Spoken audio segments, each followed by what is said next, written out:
Most of what we have been told about African religion, African spirituality by intellectuals, from the academic halls of John Mbiti to the modern rallies of Bishop Joshua Maponga, is a lie. That our ancestors were monotheists, that is a total blue lie. It's error, imosho, iputalelo.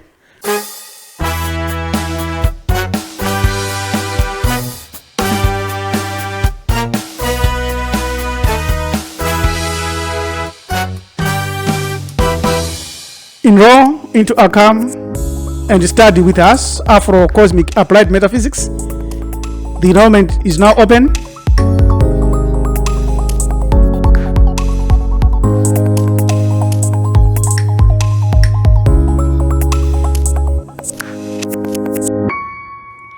John Mbiti, in his attempt to disprove the charge of paganism by Euro and American ethnographic and anthropological scholars against African traditional religions, argues that traditional African religions are monotheistic. He insists that Africans have the same conception of God as found in the Abrahamic religions. You can never tell a better lie than that. This thinking exposes the fact that he was trapped in the monotheistic trap. Even renegade thinkers like Joshua Maponga today have fallen into this by trying to prove African spirituality as monotheistic. They are playing to the rules of the invaders, and they are ignoring African wisdom and trying to make it respectable to the Abrahamic mind, not realizing that even monotheism itself is actually a reduction, a spiritual regression. In African Ubuntu, God is not a noun but a verb. Who told you that? Which God? They have written books. They have made a lot of strides in demonstrating this. A profound ontological shift identifies what our ancient ancestors knew. When they named a tree MutiUsinaZita, they were actually pointing us to that which is beyond, to the unknowable creator. All these other gods that Samanyika's Connect post on Facebook shows a very informative diagram has one greatest error, thinking that the supreme being, all-knowing and all-powerful God, ruler of the universe, think that is the creator of the is not. He is just a gombre, makombre, netters, first principles, just like gravity, Mati, Hisvet, entropy, and any other emergence or laws of physics. Our ancestors knew the chasm, the asymptotic limit, the event horizon, Mkaha, that's what they call it, or Gaha, that's what they called.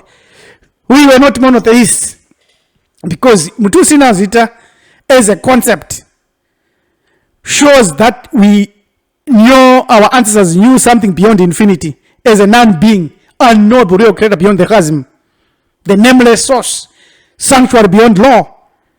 The chasm is the asymptotic limit, and the Tower 1, Makombre, Netters, quantum forces, force fields, who autogenetically created themselves out of the waters of Nyunyu. And then we have Mondoro, Tier 2 and Tier 3, Midzimu, Aku, Aindlos, Amadlos, Mashikiro. So this is what our ancestors knew and taught, not monotheism. The monotheistic heresy was started by an African. That's correct, that's true. It was started by one of our kings, Pharaoh Akhenaten. He did not discover God. He actually tried to shrink the divine by attempting to stamp out the Neteru, the primordial forces. He moved from a sophisticated understanding of a multifaceted reality to a singular ego-driven solar cult. Atomism was the first recorded instance of reductionism. He took the complexity of the unknowable and tried to collapse it into a single visible physical object, the sun disk. He utterly failed. So this is the truth that Maponga and many others eventually may try to use Akhenaten as a bridge to prove that Christianity, Islam or Judaism has a monotheistic religion similar to what ours began as. But they fail to see that Akhenaten was the first to commit the crime of objectification, trying to turn the unknowable into a thing, the sun, the Aten or the Adon, the Adonai of Shema Israel. So monotheism isn't the pinnacle of a religion or spirituality. It is the pinnacle of exclusion. It is the birth of my God versus your God. It is the death of the true knowledge of the unknowable real creator who was beyond the chasm. Whether it was beyond the chasm or no, we do not know. Bishop Maponga and many others are caught in the name cage. I saw Bishop Maponga in one of the videos where he tries to give the names of God in African languages. Names are for human beings, pets, and characters in a book. A name exists to distinguish one from another.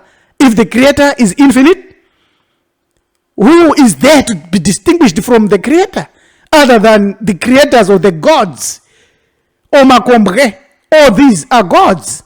They are not the real unknowable creator, because the same gods taught us that it is written, I am the hidden one, the one who cannot be seen. I am the mysterious one, whose name is not known. No one knows. So all these names, Allah, Jesus, El Olam, El Shaddai, Elohim, Jehovah Jireh, are names for gods, for deities, not even primordial gods.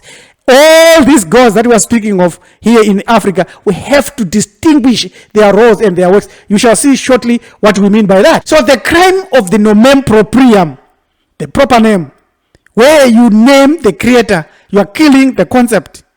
The moment you utter a name, Jesus, Allah, Yahweh, you have already created a mental or a spiritual idol, a psychological idol, a subconscious idol.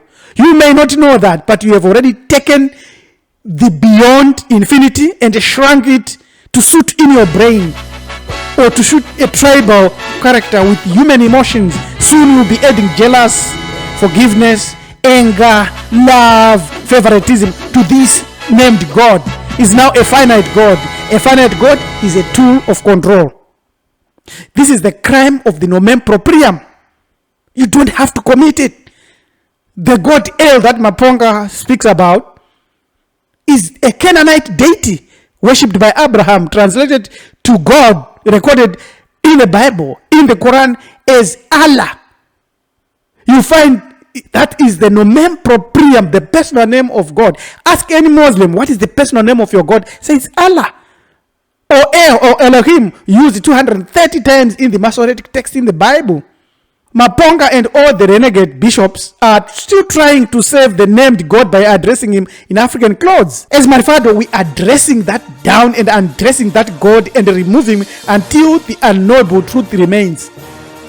This is the matter of life and eternity. It is the one truth that finally will cause us to shatter the Abrahamic glass tint and return the soul to its original understanding of the African and universal sovereignty. So all these books that have been written, Mary the Great being God, African ancestors knew God before Abrahamic religion, our ancestors would offer sacrifices to God.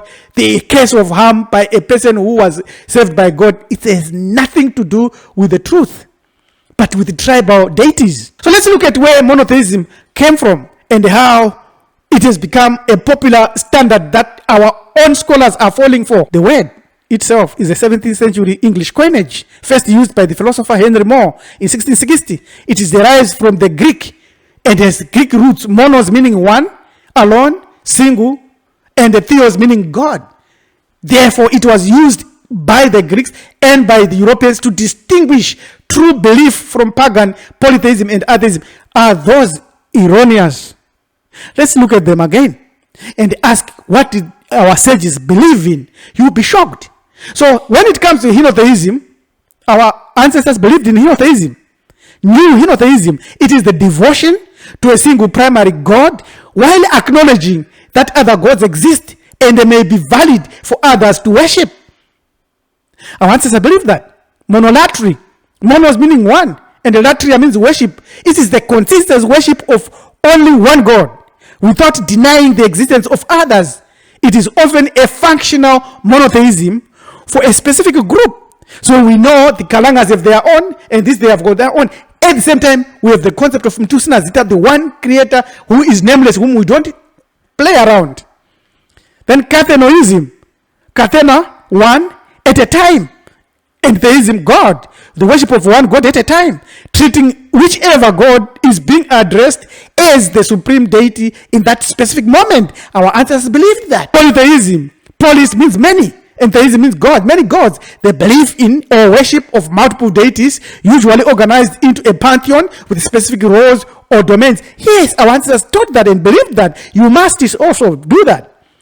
Pantheism, pan, all, and atheism, theism, they believe that the divine pervades every part of the universe and also extends beyond time and space. That's animism. Our ancestors taught that and believed that. So all of this, we believe it. But at the same time, we knew that there is an unknowable real creator. Western theological terms like monotheism and polytheism are often aesthetic in their rigidity. They force a complex reality into a binary box.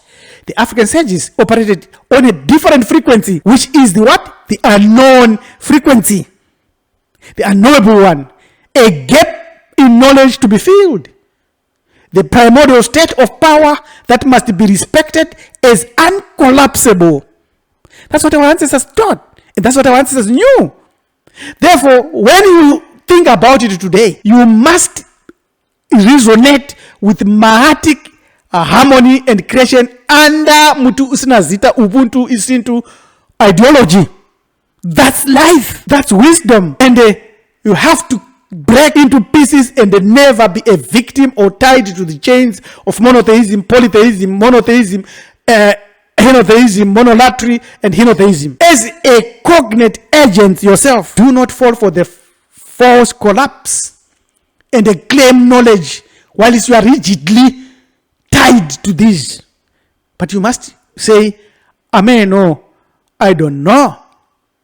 That's the unknowable one. So, as melanin-dominant human beings, or Bantus, we knew of the beyond infinity, pure and original, lofty, ancient, and vast. Now we bow down to ignoble. We traded the majesty of yonder, beyond MutiUsinaZita, for the idols of the earth. We no longer seek that which is unknowable and beyond. We merely now worship characters. We have abandoned the unknown to bow down to the feet of the slave master's God. We now worship those with names like Allah, Jesus, and Yahweh. Our scholars now teach us that we are monotheists.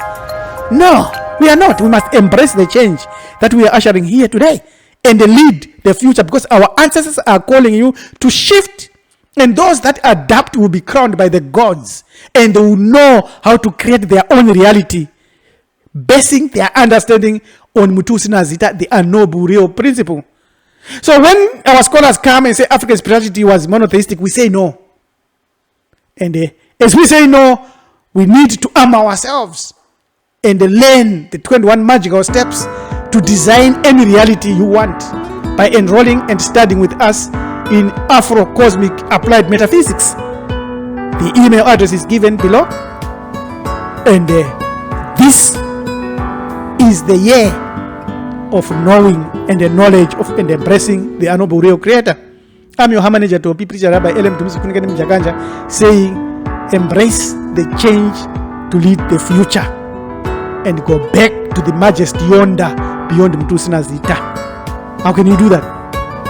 By keeping in touch with Marifado Family Network and subscribe to our channel, liking our videos, sharing our videos, as well as commenting. We need comments. If we are in error, if we are wrong, show us, prove to us, and we will be teaching monotheism, if that is the truth. But with the facts that we have given and the facts that we have, we think we are on the right path.